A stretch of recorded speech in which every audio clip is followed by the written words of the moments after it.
नमस्कार दोस्तों, स्वागत है आपका वीडियो में। अब देखो इतिहास के बारे में ईरान का इतिहास सब जानते हैं, मैं इतिहास के बारे में नहीं बताऊंगा। ईरान देश था पर्सिया, जिसको फारस के नाम से जाना जाता था। उसके बाद यहाँ इस्लामिक चेंजेस हुए, इस्लामिक रेवोल्यूशन हुआ और यहाँ पर सारा देश इस्लाम में कन्वर्ट कर दिया गया। और ये हुआ जोर जबरदस्ती से, कट्टरवाद से और लोगों को डरा धमका कर।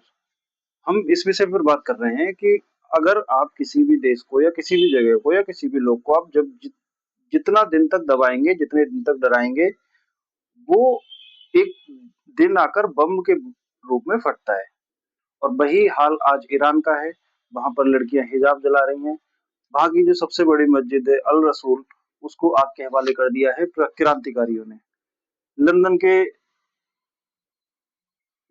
लंदन में जाकर उसका फ्लैग चेंज कर दिया जाता है। जो फ्लैग ईरान का है उसको बदलकर वहां पे शेर का निशान लगा, शेर के निशान वाले फ्लैग को लगा दिया जाता है, जो दर्शाता है उसके पुराने स्वरूप को, पुराने पुराने फ्रांस को। यही वहां पर सर्वे के अनुसार कम से कम 50% से ज्यादा लोगों ने अपना इस्लाम को छोड़कर जो उनका पुराना रिलीजन था पर्सिया, उसमें आने का अपना निश्चय किया है। या कुछ लोग मानते हैं कि हम पहले से ही पारसी हैं या हम फारस वाले हैं, तो वो इस्लाम को नहीं कबूल कर रहे। कहने का मतलब इतना है कि अगर आप कट्टरवाद से रहोगे या कट्टरता करोगे, तो वो ज्यादा दिन तक नहीं चलेगी। अब यहाँ पर इस्लाम की बात आती है, तो इस्लाम ज्यादातर लोग जो सुन्नी है, सुन्नी ही ज्यादातर लोग हैं पूरे वर्ल्ड में। सुन्नी का मतलब होता है कि जिसने सुनकर इस्लाम को या जिसकर सुनकर इस्लाम को कबूल किया है। वही वो लोग होते हैं जिन्हें आप जबरदस्ती मारकर डराकर कन्वर्ट कर रहे हो अपने धर्म में, ना कि वो खुद अपनी स्वेच्छा से इस धर्म में आ रहे हैं। ये चीजें नहीं करनी होती है, ये चीजें गलत हैं। इंसानियत के नाते भी आपको बाद में उस देश को बहुत बुरा कर्ज चुकाना पड़ता है इस चीज का।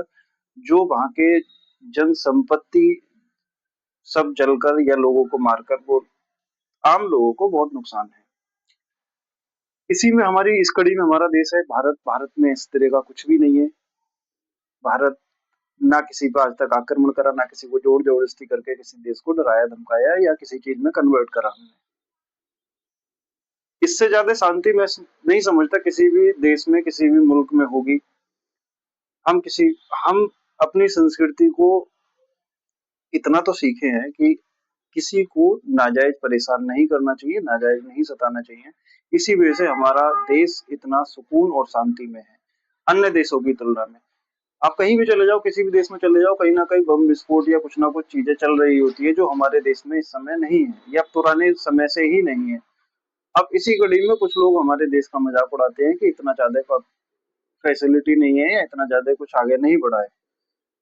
तो जो सुकून और शांति हमारे में है वो फैसिलिटी वाले में नहीं है। सब लोग बर्बाद है, अपने अपने चक्कर में लगे हुए हैं सब। इस चीज से ईरान वाले वाक्य से हम इतना तो सीखने को मिलता है कि हाँ, किसी कट्टरवाद इतना नहीं हावी होना चाहिए कि वो आप पे ही नुकसान हो जाए। खुद को सुप्रीम लीडर कहलवाने के चक्कर में लोगों को मत मारो।